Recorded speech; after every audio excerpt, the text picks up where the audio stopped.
I Know Why the Caged Bird Sings by Maya Angelou. Chapter 11. I had decided that St. Louis was a foreign country. I would never get used to the scurrying sounds of flushing toilets, or the packaged foods, or doorbells, or the noise of cars and trains and buses that crashed through the walls or slipped under the doors. In my mind, I only stayed in St. Louis for a few weeks. As quickly as I understood that I had not reached my home, I sneaked away to Robin Hood's forest and the caves of Angelou, where all reality was unreal, and even that changed every day. I carried the same shield that I had used in Stamps, quote, "I didn't come to stay," end quote. Mother was competent in providing for us, even if that meant getting someone else to furnish the provisions. Although she was a nurse, she never worked at her profession while we were with her. Mr. Freeman brought in the necessities, and she earned extra money cutting poker games in gambling parlors. The straight 8 to 5 simply didn't have enough glamour for her, and it was 20 years later that I first saw her in a nurse's uniform. Mr. Freeman was a foreman in the Southern Pacific yards and came home late sometimes, after Mother had gone out. He took his dinner off the stove where she had carefully covered it, and which she had admonished us not to bother. He ate quietly in the kitchen while Bailey and I read separately and greedily our own and Smith Pulp magazine. Now that we had spending money, we bought the illustrated paperbacks with their gaudy pictures. When Mother was away, we were put on an honor system. We had to finish our homework, eat dinner, and wash the dishes before we could read or listen to The Lone Ranger, Crime Busters, or The Shadow. Mr. Freeman moved gracefully, like a big brown bear, and seldom spoke to us. He simply waited for Mother and put his whole self into the waiting. He never read the paper or patted his foot to the radio. He waited. That was all. If she came home before we went to bed, we saw the man come alive. He would start out of the big chair like a man coming out of sleep, smiling. I would remember that a few seconds before I had heard a car door slam, then Mother's footsteps would signal from the concrete walk. When her key rattled the door, Mr. Freeman would have already asked his habitual question, "Hey, baby, have a good time, Bibby?" His query would hang in the air while she sprang over to peck him on the lips. When she turned to Bailey and us with the lipstick kisses, "Haven't you finished your homework? If we had and were just reading, okay, say your prayers and go to bed. If we hadn't, then go to your room and finish. Then say your prayers and go to bed." Mr. Freeman's smile never grew. It stayed at the same intensity. Sometime Mother would go over and sit on his lap, and the grin on his face looked as if it would stay there forever. From our rooms, we could hear the glasses clink and the radio turned up. I think she must have danced for him on the good nights because he couldn't dance. But before I fell asleep, I often heard feet shuffling to dance rhythms. I felt very sorry for Mr. Freeman. I felt as sorry for him as I had felt for a litter of helpless pigs born in our backyard sty in Arkansas. We fattened the pigs all year long for the slaughter on the first good frost,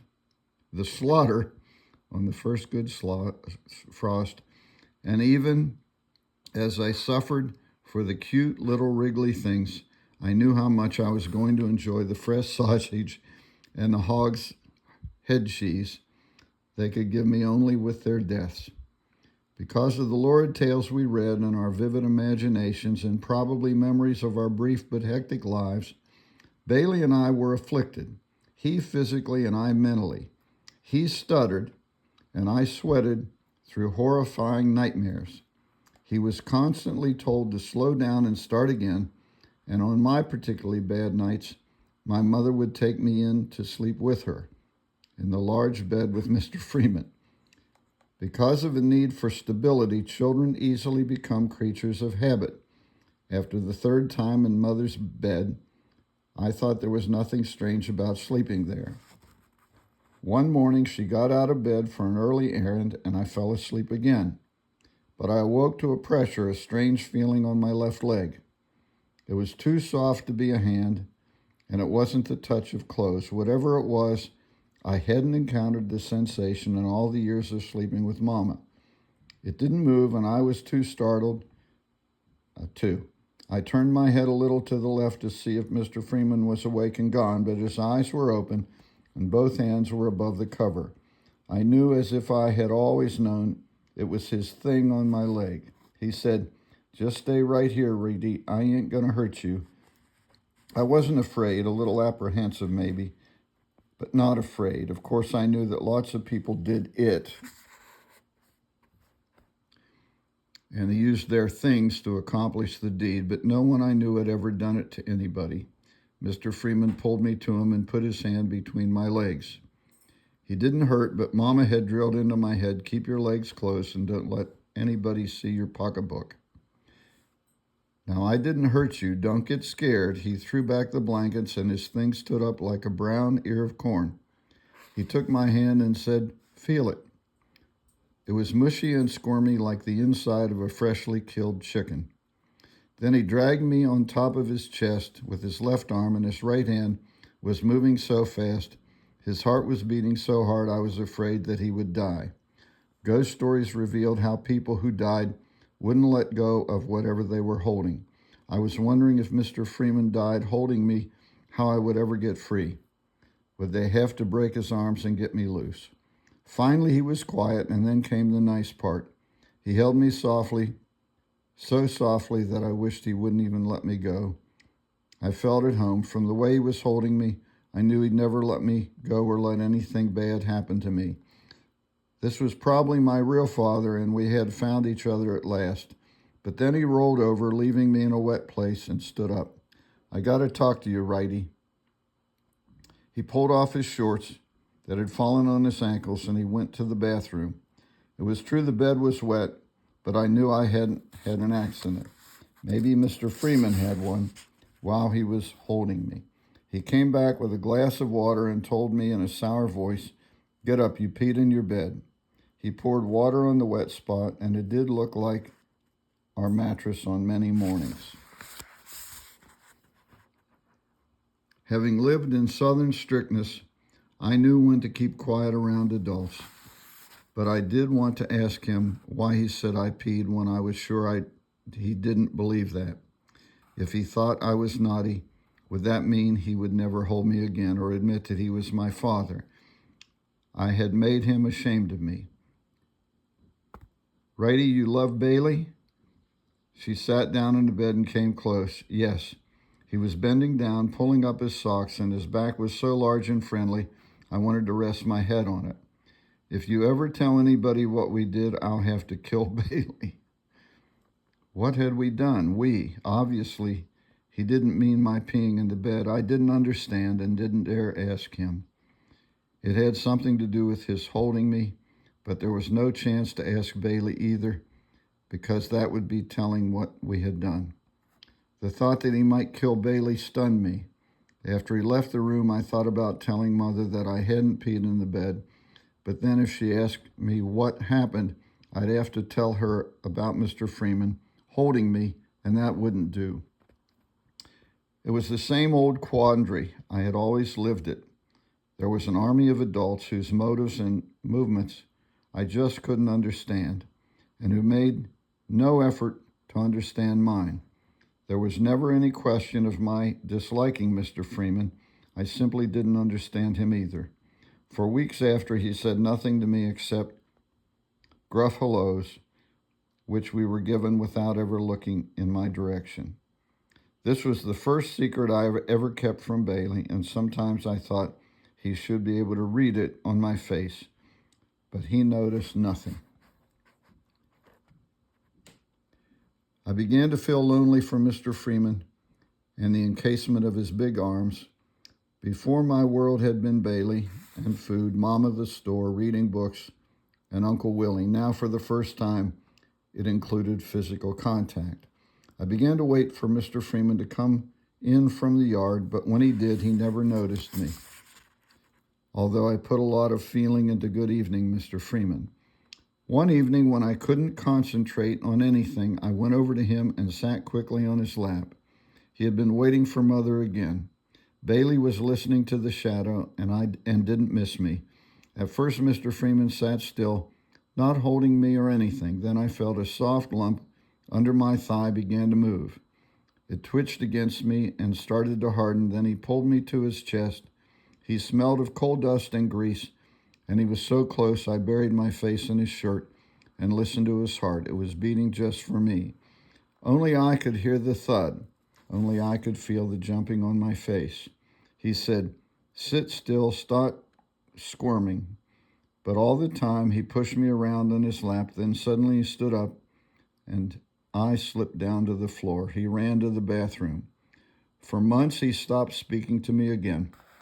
I was hurt and for a time felt lonelier than ever. But then I forgot about him, and even the memory of his holding me, precious, melted into the general darkness and just beyond the great blinkers of childhood. I read more than ever and wished my soul that I had been born a boy. Horatio Alger was the greatest writer in the world. His heroes were always good, always won, and were always boys. I could have developed the first two virtues, but becoming a boy was sure to be difficult, if not impossible. The Sunday funnies influenced me, and although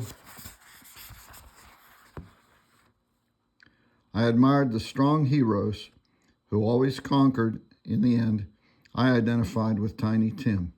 In the toilet where I used to take the papers, it was torturous to look for and exclude the unnecessary pages so that I could learn how he would finally outwit his latest adversary. I wept with relief every Sunday as he eluded the evil men and bounded back from each seeming defeat, as sweet and gentle as ever. The Katzenjammer kids were fun because they made the adults look stupid, but they were a little too smart alecky for my taste. When spring came to St. Louis, I took out my first library card, and since Bailey and I seemed to be growing apart, I spent most of my Sundays at the library with no interruptions, breathing in the world of penniless shoeshine boys who with goodness and perseverance became rich, rich men and gave baskets of goodies to the poor on holidays. The little princesses who were mistaken for maids and the long-lost children